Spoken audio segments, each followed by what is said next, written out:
Assalamualaikum warahmatullahi wabarakatuh. Perkenalkan, nama saya Resti Tirta Oswari, NIM 2120051.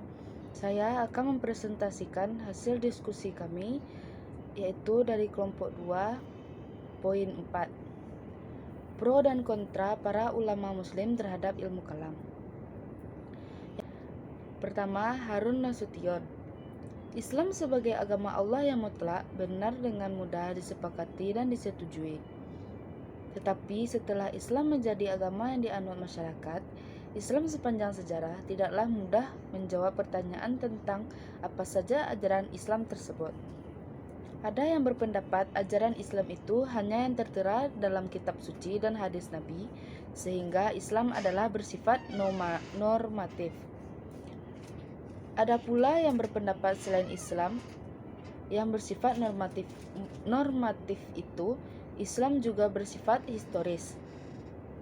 Atau menurut Pak Harun, Islam yang dilaksanakan oleh umatnya sepanjang sejarah dalam kehidupan mereka. Menurut Pak Harun, dalam Al-Quran hanya ada sedikit ayat yang pengertiannya bersifat qat'i atau pasti, dan banyak sekali yang bersifat zani atau dugaan. Pengertian qat'i dan zani yang berasal dari kalangan ulama fikih ini digunakan Pak Harun untuk semua masalah agama dalam Islam, sehingga dia beranggapan bahwa lapangan ajaran Islam berasal dari zani al-dilalah sangat banyak. Pengertian zani atau dugaan atau tidak pasti jelas bisa berubah sesuai kemampuan orang dalam memformulasikannya, dan tetap dianggap benar selama tidak bertentangan dengan bagian yang bersifat qat'i atau pasti. Karena itu, Islam bisa diperbaharui, yaitu bagian yang bersifat zoni atau tidak pasti. Karena ini banyak, maka lapangan pembaharuan Islam menjadi luas sekali. Memang tidak ada pembaharuan dalam soal kewajiban sholat dan ibadah haji yang bersifat qat'i yang mengaturnya. Tetapi mengerjakan sholat dengan mikrofon atau pergi ke Mekah untuk menunaikan ibadah haji dengan pesawat terbang merupakan bagian ajaran Islam yang bisa diperbaharui setiap saat sesuai dengan teknologi yang lebih memungkinkan. Kedua, Imam Syafi'i.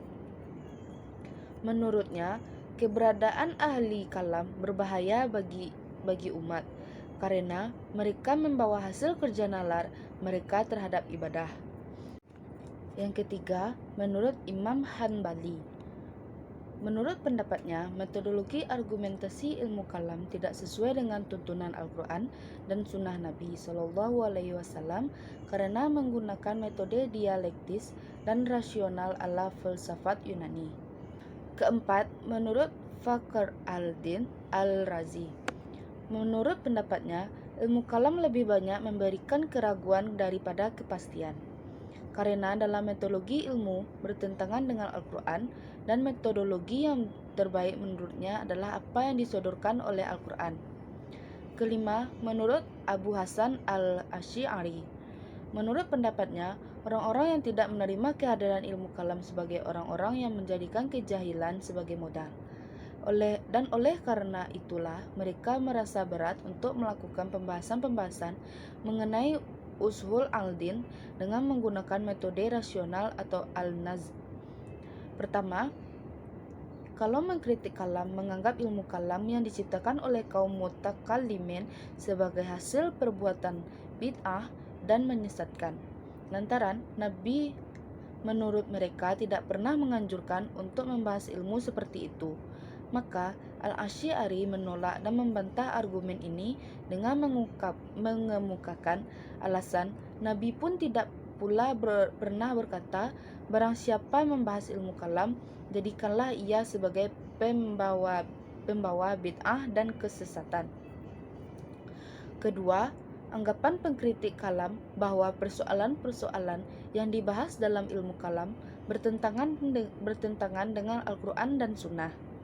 Menurut Al-Asy'ari adalah anggapan yang keliru, sebab nyata sekali bahwa hal-hal yang dibahas di dalam ilmu kalam itu. Demikianlah Al-Asy'ari berargumen berakal dari Al-Quran dan Sunnah. Ketiga, seluruh persoalan teologi yang dibahas oleh ulama-ulama kalam itu sebenarnya bukanlah persoalan-persoalan yang tidak diketahui oleh Nabi. Hanya saja dari masa Nabi sampai kepada masa sahabatnya. Meskipun persoalan-persoalan tersebut ada dasarnya pada Al-Quran dan Sunnah, kebetulan tidak menjadi bahasan yang sistematis di kalangan sahabat. Keenam, menurut Abu Ma'in, menurut pendapatnya, setiap orang yang sudah balik harus sanggup membuktikan adanya Tuhan, pencipta alam semesta melalui argumen rasional.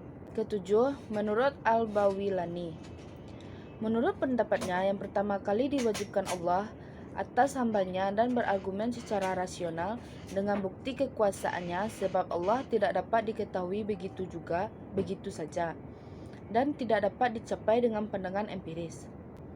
Itulah penyampaian materi saya. Sekian, wassalamualaikum warahmatullahi wabarakatuh.